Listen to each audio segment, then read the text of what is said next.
Mr. Millard D. P. Stith.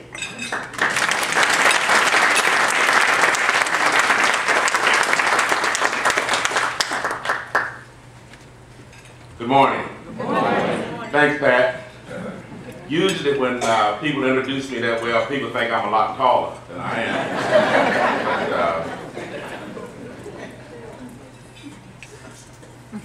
First things first,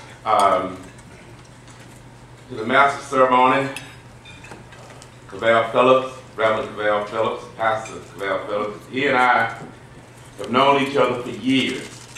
And before I forget it, when you do the pastor shout out in the morning, be sure to include my Reverend Danny Tucker over here on my right, and the First Lady, Reverend Danny Tucker.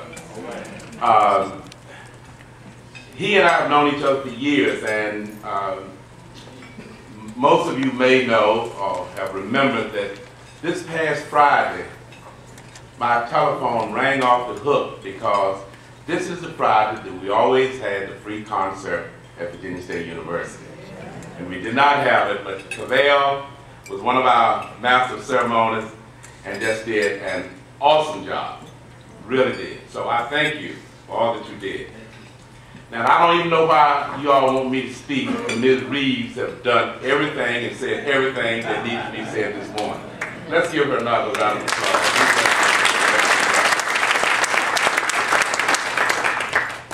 To my good friend John Kynes, County Administrator of Prince George County, second time around. John and I have been friends and associates for years.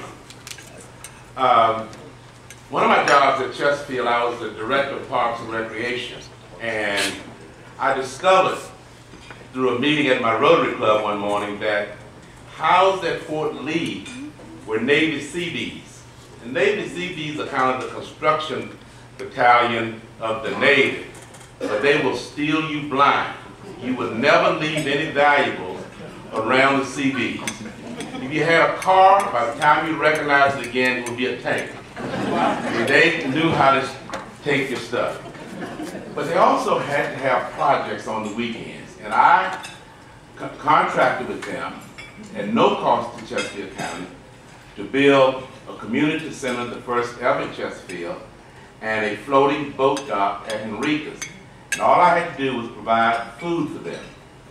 So one day John Kynes called me down to Prince George so that I could tell him how I did this and to give him the hookup. Well, John promised me after he built that first park with the Navy Seabees that he was going to take me to lunch. And that was in 1986. 3 weeks ago, John Kynes, with his Social Security check, took me to the Fort Lee base and bought me lunch. Thank you so much, John. I appreciate it.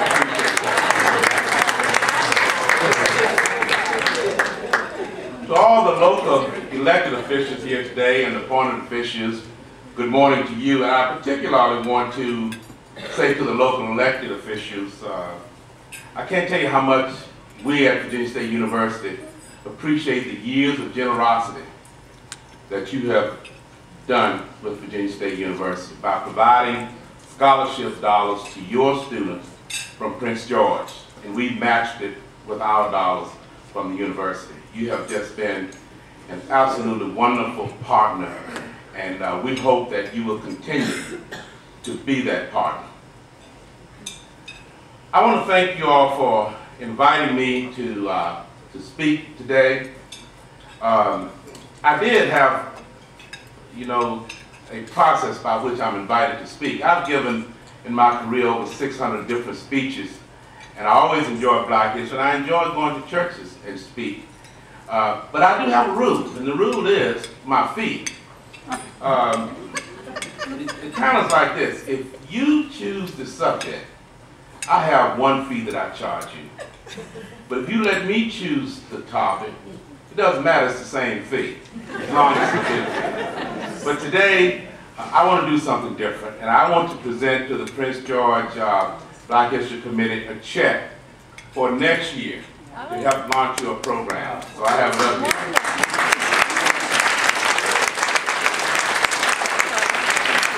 here. if you hold it for 6 months, my check's gonna be a little bit late. Never mess around with monies and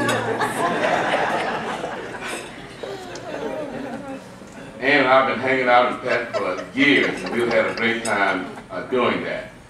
I also want to compliment the board on your choice of Mr. Ashcraft from Caroline County as county administrator.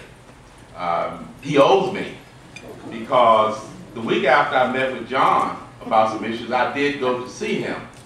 And in his office was a football signed by the Pittsburgh Steelers. And this is before they made the playoff. And I told him, I said, if you make this contribution to Virginia State, the Steelers are going to be in the Super Bowl.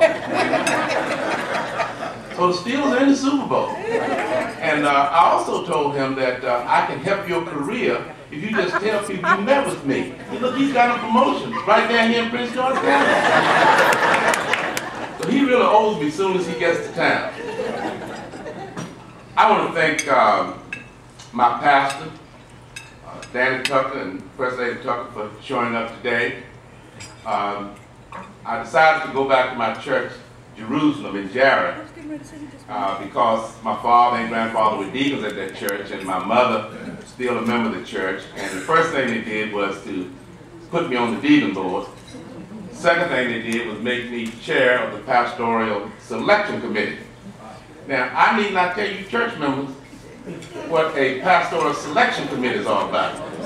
And you talk about something that will divide a congregation, this is it. But I didn't know that my selection of, or our selection of Reverend Tucker was producing a rock star. Because everywhere I go, people say, how did you get him? How did you get him? Well, we really didn't hire him. We hired his wife, who can sing. Because Dan Tucker claims he got a degree from Virginia State in music, but I haven't heard him sing much down there. But I've heard the First Lady sing. And if his boss gets hoarse on one day, she's going up in the pulpit. So I do appreciate you being here, Reverend Tucker. Well, it is true, I flunked retirement. I couldn't watch Oprah or my soapbox operas just not one more day. I just couldn't do it. I had to get up out of there. And I remember I spoke to a group of about 300 seniors a year or so ago, and I said to them, because I was trying to encourage them to continue to be active in the community. And so I said to them, and I said, how many of these seniors would like $5? Now, you know, seniors got a lot of money. Now, I don't want you all to even be in denial here today. I know you got a lot of money. You all win all the lotteries. I know you got plenty of money. But they were scrapping after that $5 like they had no money in their pocket. Until I asked the question, what verse, what book of the Bible, you find the word retirement? They could not find it. I kept my $5. Because if you're going to expose your money, make sure you have the right dues to keep it. So I knew by asking that question, I wasn't going to depart with that $5 bill. Because when you look at Abraham, Abraham was 75 when he got the word, and guess where you got to go? You got to give up all these riches. You got to cut the air conditioner off. And poor Sarah, who's probably watching Oprah, was wondering what this was all about. At 100, it had Isaac. What does that tell you about retirement? So, yes, I flunked retirement, and I don't feel too bad about it. But you know, I'm a country boy. I grew up in Jarrett, Virginia.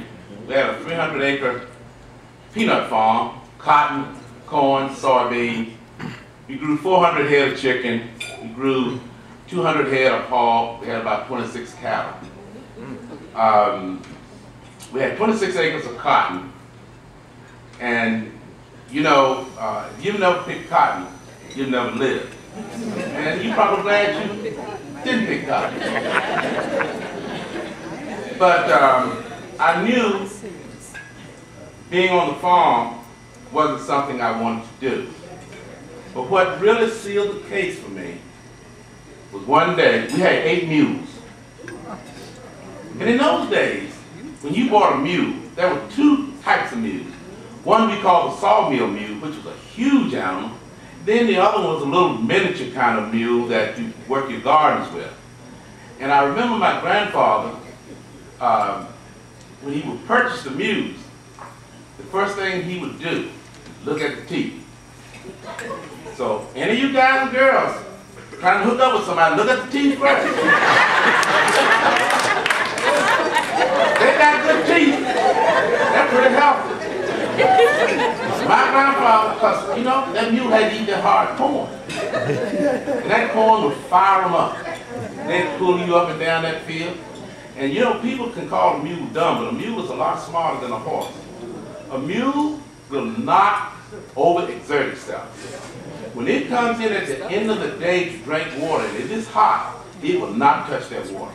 A horse will go and drink till its belly split. A mule won't do that. But they're hardy beasts. But the day one of the mules got sick, and my dad hooked me to the plow, I said, I'm out of here. I'm going to the Marine Corps. I can't take no more of this country love. So I did. I enlisted in the Marine Corps at 17. And stayed overnight in the hotel in Richmond, Eggleston Hotel. And jumped on a train about 3 a.m. in the morning, headed to Yamasee, South Carolina. Well, on that train was about 26 rough Italian kids from the Bronx. And the judge had told them, you going to jail or you going to the Marines? And they said, we'll go in the Marines. And we'll go down to Paris Island and show those drill instructors a thing or two. Say hoorah, Marine. And so we get into Yamasee, South Carolina at about 3 a.m. in the morning. Now, I don't remember to this day anybody opening the door. But I do remember some big guys standing in front of me, yelling and screaming and talking about my next of kin. And those kids from New York were so afraid. These bad kids, they started crying, wanting to go back to New York. But you see, I was a country boy, and I knew how to get in the corner and not say anything, because they wouldn't recognize you. Well, the Marines weren't supposed to take me, because I had flat feet. I could step on a dime and tell you what was his to take. That's how bad. But they took, in fact, they said, if you got any more of them well-chiseled men back in Jared, send us a few of them.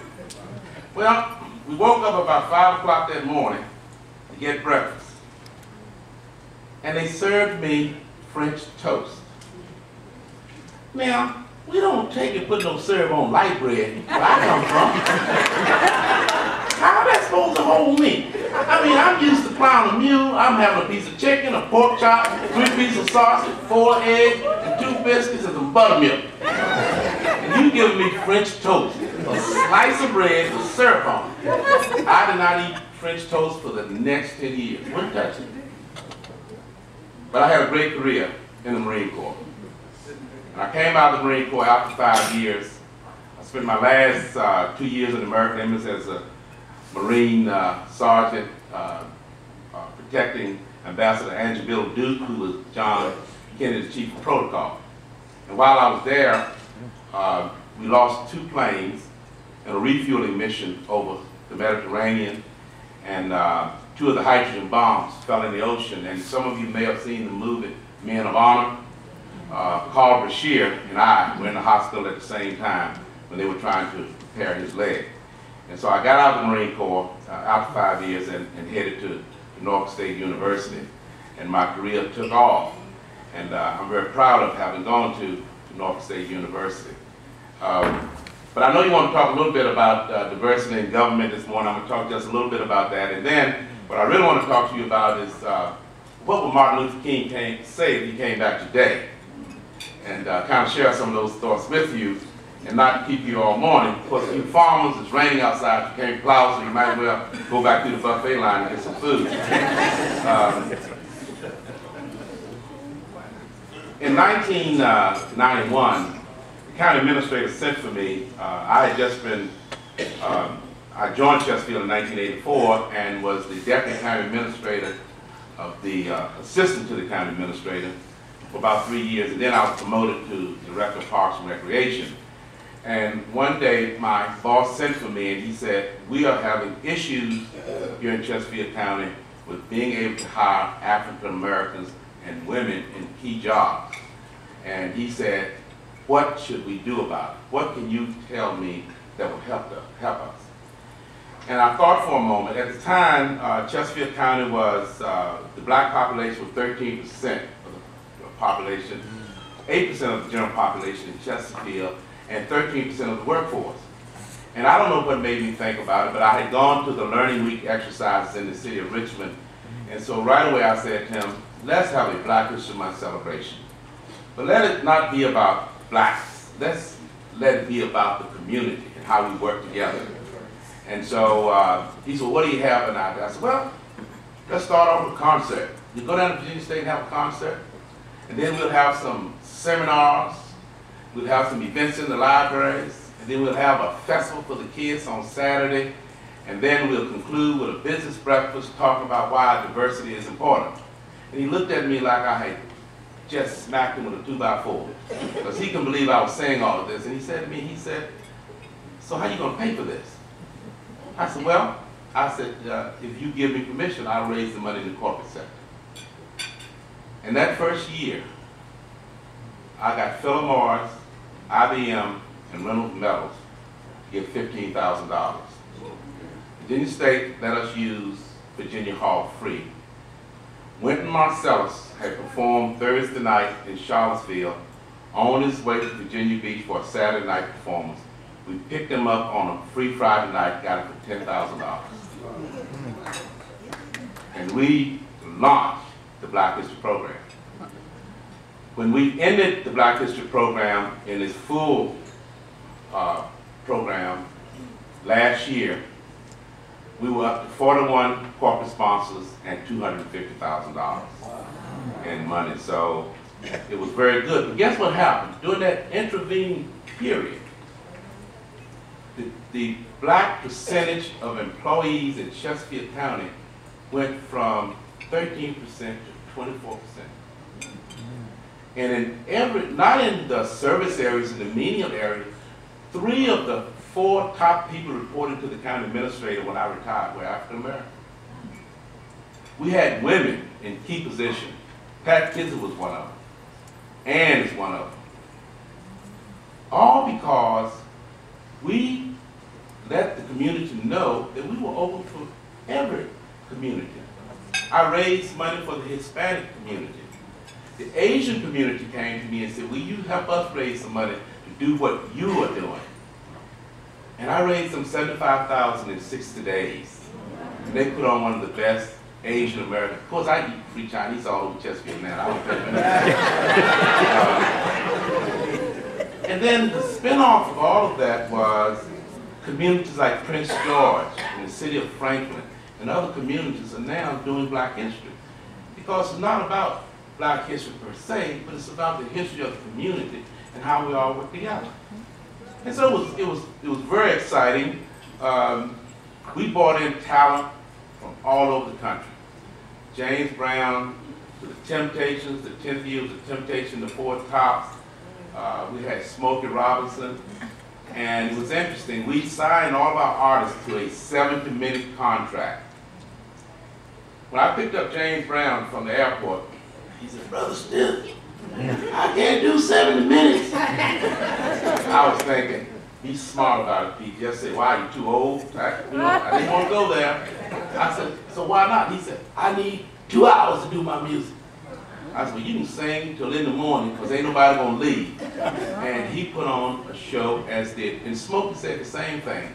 But one of the most interesting things Smokey said that night on stage was, he had been in a party with Stevie Wonder.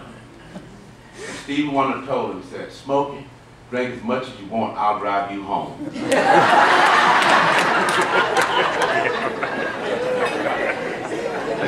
So we had a nice time. And I think that what happens when, in our Black History program at Chesterfield County, wasn't just about Black employees planning everything. We had Asians on the committee, we had Hispanics on the committee, we had White Americans on the committee, and we all pulled together because we wanted to make this thing different. And artists from around the country were telling each other, you've got to play Chesterfield. Because you know what? The artists got paid. Yes, they got paid. Some of them wanted cash, but they got paid. And in a lot of venues they went to, they didn't have to get paid. So the word was out on the street, you want to play Chesterfield because they're going to pay you in good money. And we treated them nice. We treated them nice when they were here. And I did not have, or our team, and Ann will tell you, you know how fickle artists can be. We did not have one moment with an artist that we had real issues with. Not one. Because we treated them right from day one. But anyway, so I applaud you for what you're doing here in Prince George County. And I know that members of the board that I've known over the years, and John, and some of your appointed officials, I know we want to do the right thing. But let me talk to you a little bit this morning about, and I was thinking, in fact, I first started this hour at a speech, this program at a speech down here some years ago.